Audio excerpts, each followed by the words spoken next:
Arun, did you know Gordon Ramsay once said that the success of a restaurant is not only the food but the chef behind it? And you know what? That's very fitting for our guest today because I think our guest today is the master chef. She mixes an equal amount of mathematics and management and in what she's doing and leading the organization. So let's hear more about Shanai Ghosh. Yeah, she's the mastermind of the single largest foreign direct investment in the country and also launched the first direct response channel in the financial market, which is seen as the golden standard now. And you know, since 2019, she has been the CEO of Zuno, one of the fastest growing insurtechs here in India, Apoorva. So without further ado, let's get started with our conversation with Shanai Ghosh. Welcome, Shanai. How are you Thanks. doing? I'm doing great. Great to meet you, Arun and Apoorva. 2 A's. In 2 A's. Yes.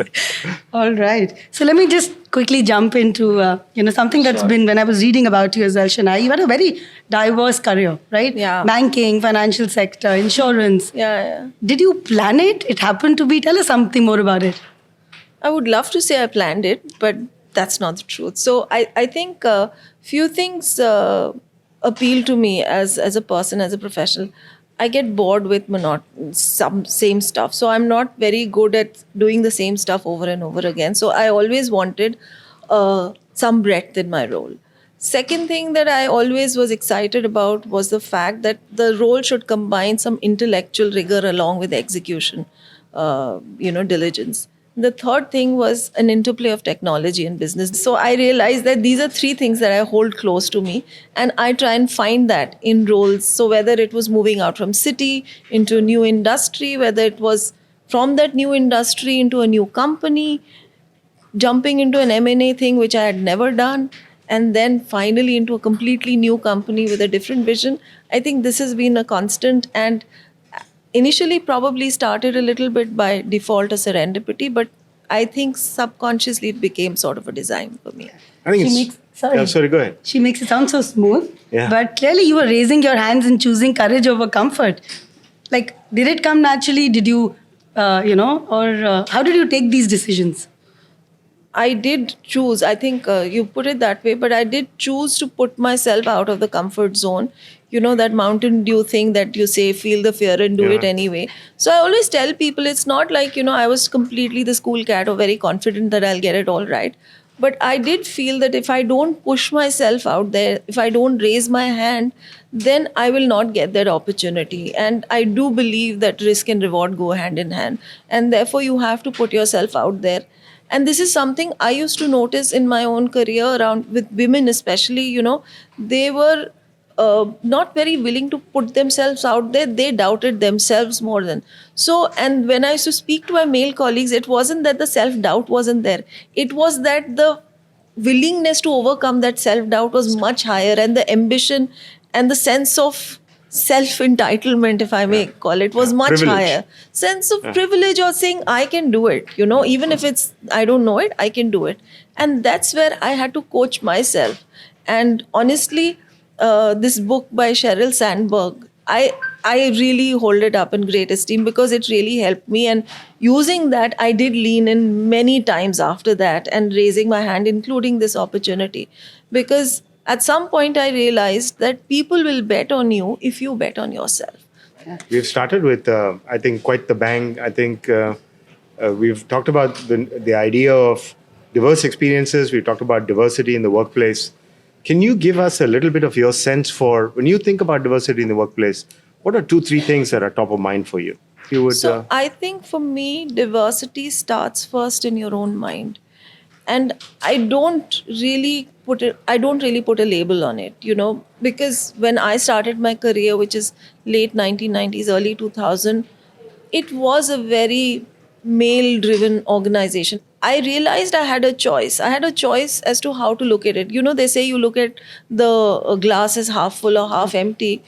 I'm simplifying it, but I chose not to look at it through a gender because I knew gender could be a problem at some times. And honestly, I didn't find it a problem working, but I found it as a problem in building informal networks. And that's when I said that I will not focus on that I'm a woman, I might have this handicap. Let me focus on what I'm good at.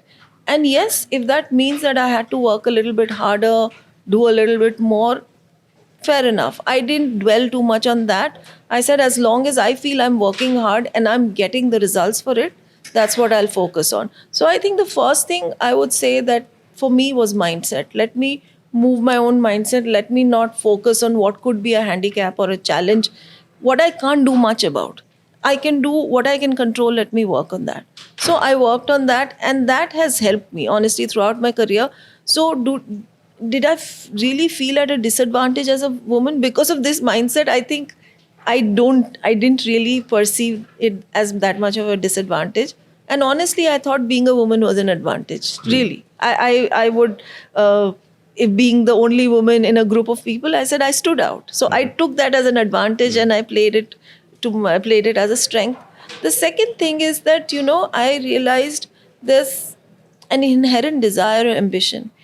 If you're extremely ambitious, then you have to keep that fire alive, okay? And that fire diminishes. It dulled a little bit with me also when I had my child, but I kept on thinking to myself that my child needs me and I can spend all my time with him for the next 2-3 years, but then after that, what? And I had seen my mother never worked, and that's why she kind of instilled in me this thing that you have to work, you have to be independent. You will have a sense of loss of purpose if you don't work, because after a point your children will have their own lives. What will you do? So I constantly kept myself aligned to that okay, now it seems like I need to spend time at work, but 2 years, 3 years down the line, or whatever, 5 years down the line, when my child will have his own life, what will I do? Then I will regret this. So, with that in mind, I kept on saying that no, I can't give up right now, I need to fight. And opportunities came my way. I was lucky to find a few opportunities, lucky to work with people who valued my work. You talked about mindset. This notion of mindset. Is it teachable? You had that mindset. Is it teachable to others? I think so. And I think who's, so. Who's Who's been influential in your journey? I would say that, I had great friends. My entire ecosystem, which is friends, family, have always encouraged that mindset while not actively saying so, like my parents, my mother. In fact, maybe I should talk a little bit about that. And Yeah. Apoorva knows because she has a similar family background in certain terms of parents who really encourage you to push yourself out there and excel. So I personally never ever felt that being a girl was a handicap. Ever. How do you amplify this voice though? Because, I feel I'm blessed to have had an ecosystem which had the same voice for me, as you mentioned rightly, Shanai, but a lot of people don't, right? Yeah. They're not able to, and they're not born with the privilege, if I can say, Yes, that I'm yes, born with. absolutely. So how do we amplify as an organization, as leaders, to pay it forward or even just have them hear this voice? I honestly think that these kind of platforms are great. You're doing a great thing, and I think many more organizations should do. Even at Edelweiss, for instance, we do some from time to time. We do these things, but I think there's a lot more that you can do at work by demonstrating or enabling them to continue their careers. One of the things that we've done at Zuno is that we have a work from anywhere policy.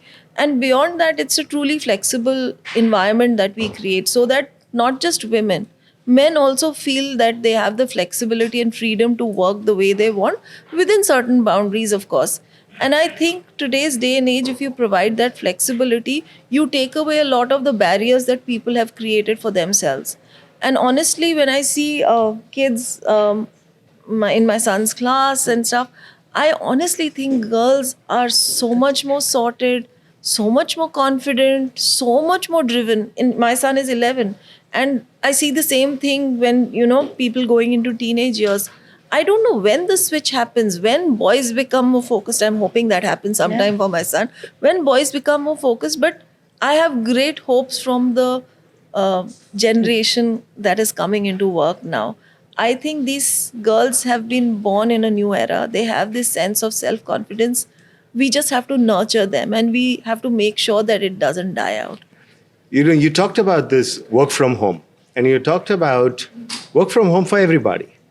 And I think in the conversation that we were having prior to this recording, you brought up an interesting point about how work from home, even for the men, is actually beneficial to women. Can you expand on that point? Because I think that was a very interesting point. So this speaks to the point about creating an ecosystem around you. We know that the mother is the primary caregiver, but we are juggling multiple responsibilities, and you create an ecosystem, whether it's parents, whether it's paid help, whether it's your own family, to help you juggle these multiple responsibilities. And herein I feel your partner mix has the most important role to play. So if we want women to continue to work, we have to make sure that their partners are able to step up at home when they have to come into office. And that's where I believe that this flexibility of working has to be given both to men and women. So even normalizing this fact that you're taking use of the flexibility at work, because if it's only women who start taking it, then they'll start feeling like I'm going to be left behind from the conversations. Not only informal networks, but also formal No, networks. but also men also need to use take. Don't like it because men also want flexibility, right? Flexibility. Men will take it, hold it against women if only they get the flexibility and the others don't. So if you want to truly create a gender agnostic environment, make it truly gender agnostic. Shanai, I am a woman leader in an organization, and I get a visceral reaction if somebody says, "Oh, you've made this because you're a woman," right? Or we have 50% target or objective to get to leadership, gender diversity, and as a result, did I deserve it? So I'll question it, and people around me will question it. What are your thoughts on it, and what do you believe in? By the way, one thing you can reflect as you answer that question is, in your organization with the senior leadership, you are at 50%. Yeah. So we are how did you at close accomplish to that? So, first of all, my answer, I think there are no right answers to it. There are enough people across the world, and reservation is beyond just gender reservation, right? So, it's a very sensitive topic. But I personally don't subscribe to this, okay? Because same things, because having grown up through, in my career, I know that I've had the same issues that you have, that, people thinking that I'm getting this opportunity because I'm a woman. That has been because I want to get it on my own merit. And others thinking that others also believing that they will not get this opportunity because they're not. And therefore having a grudge. So both these things were some things that really bothered me. And therefore I've never subscribed to this personally. Let me ask you a question, okay? So Yeah. based on the comments that you're hearing from Shanai, we have this program in our organization called EACH, Empowering Allies and Champions. Would you, based on what Shanai has been talking about, would you change that program in any way? Would you do something different as far as that program is concerned? Yeah. Would you do something more to strengthen it? Because she talked about the importance of Men. Yeah. No, I think the program, Shanai, we introduced the allyship program, and in the entire leadership, right? And this is manager and above is going through it, and they're talking about, they, as part of the program, they talk to 3 or 4 women in their families and ecosystem and come back and share about their learnings. I think just continuing this conversation, there are some aha moments that they get, and I'm like, you know what? I was one of those peers with you, and I wish you had learned this when we were growing up together, because these are my real life instances. So I think the fact that we're having this conversation, Arun, that itself is a big deal. The fact that we can continue to have it, and then they can actually live some of the learnings and the coaching that they're getting. I think I have been at the wrong end of this quota, and I've had people, wondering if I got this opportunity or some opportunity because I'm a woman, and I don't appreciate that. Yeah, I know. And So when and you which is talked what I about was telling you, that I think if when I became partner and I heard about it from any angle, saying she's made it because of that. Imagine there was a quota and I made it partner. The first thing everybody would have said around was she's made it with quota. So there is a part of the meritocracy that we also value, and how do we change that voice so that people don't connect the two? If we can reach there, then probably this could work. One of the things I think, even going into one of the areas I feel we don't have enough women in our tech team is in the engineering unit, because you just don't have enough people coming through the pipeline in the colleges. is not there. But now, hopefully, the pipeline is increasing. But I think the challenge is at every level to sustain that pipeline.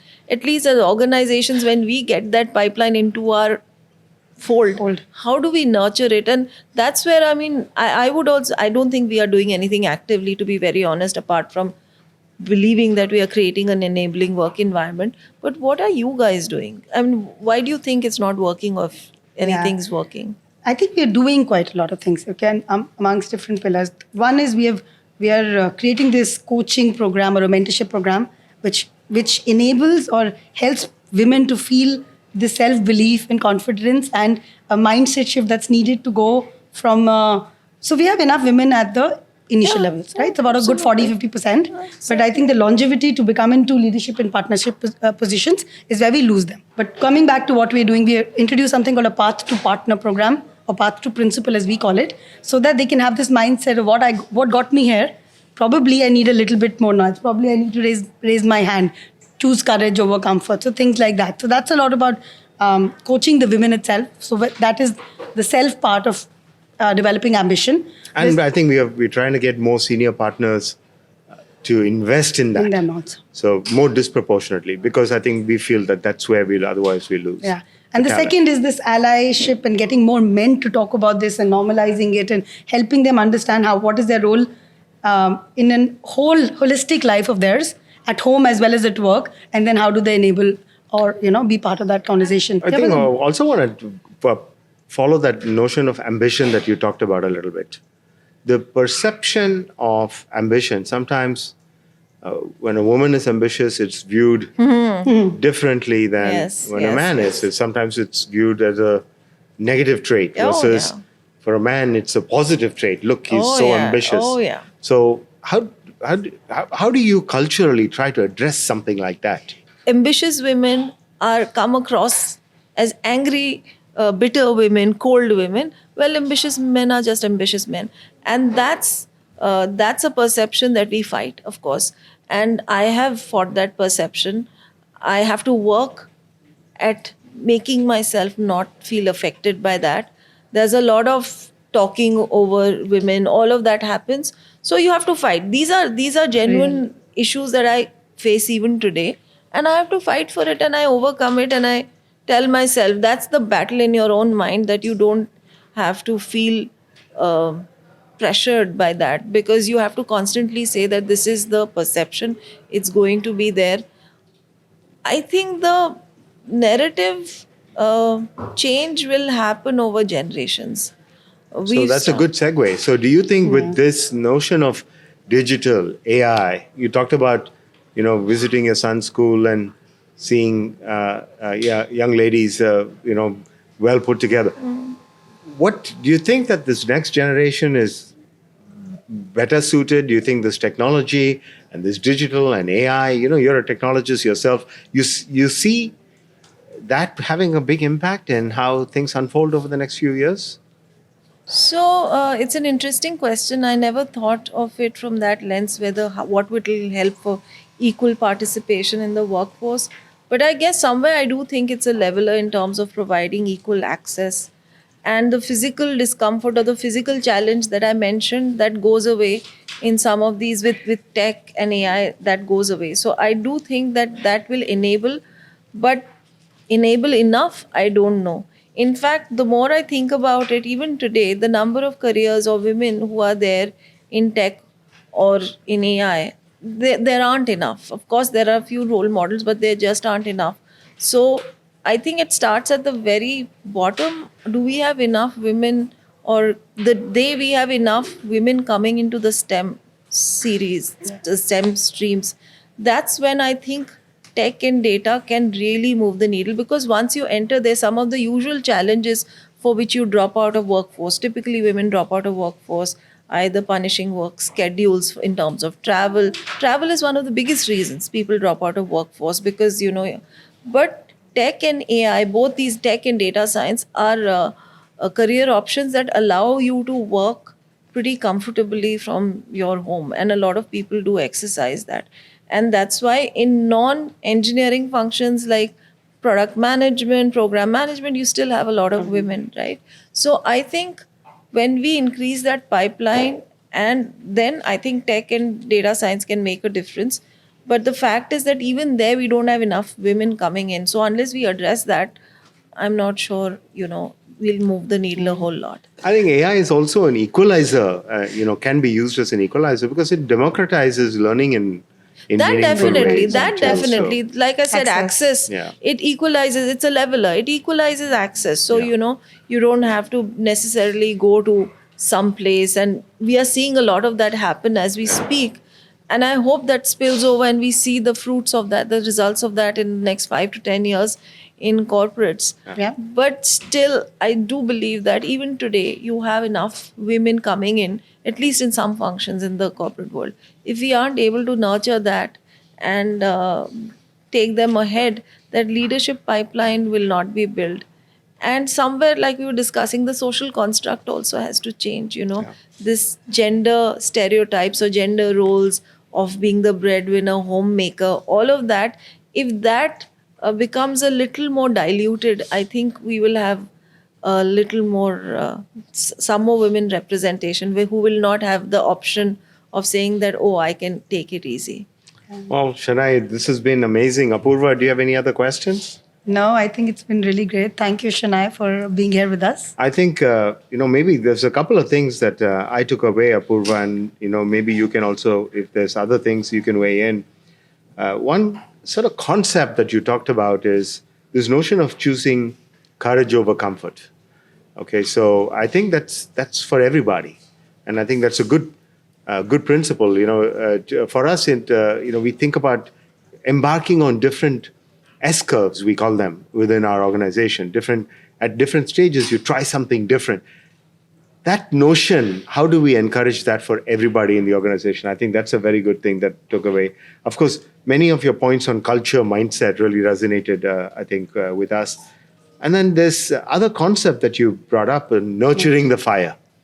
I think that's really very critical. And I think many of our programs that we're designing is actually aimed towards that. So we should probably pay some special attention to that and figure out how we do that in a more And probably systemic start way. younger as well. And start I younger think as because well. that's too. where you're continuing on that. Yeah, So- I like that. In fact, I also got some things in the question that you asked me about, data and tech, how it can enable us in this journey. And I hadn't really paid much thought to it. Now I will. On some of the questions you ask, can you have a more representative sample, especially in areas where we are struggling? And the funny thing is, my CTO is a woman. It's not like she's not a woman, but I still don't have enough people in the engineering space. Yeah.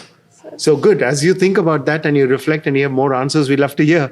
So we'll come back and talk to you on that. It's an ongoing conversation. Yes, absolutely. So thank you very much, everyone, for listening. And until the next time, Apoorva and I signing off.